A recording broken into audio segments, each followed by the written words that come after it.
Hi, I'm Charlie Cipio from Pioneer Institute, and I'd like to share a few insights about a tax question that will be on the Massachusetts ballot in November. Despite the pain rampant inflation is currently causing, it's hard to argue with the fact that the Massachusetts economy has been strong in recent years, and that's not an accident.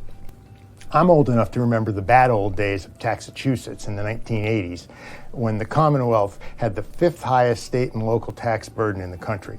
State leaders vowed to change that, and they have.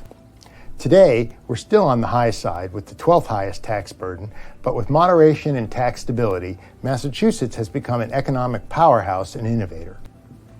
The proposed tax hike is the largest in state history. It would raise taxes from 5% to 9% on all annual income over $1 million. So who would pay it? While the concept of taxing the rich has visceral appeal, a closer look at the data show that the tax would mostly hit those selling their homes or small businesses built over a lifetime to fund retirement. Nearly half, 46%, of Massachusetts taxpayers who earn $1 million or more in any given year do so only once over a decade.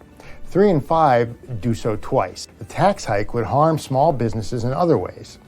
About 70% of for-profit entities in Massachusetts are so-called pass-through businesses, S corporations, LLCs, partnerships, or sole proprietorships that are taxed via individual returns.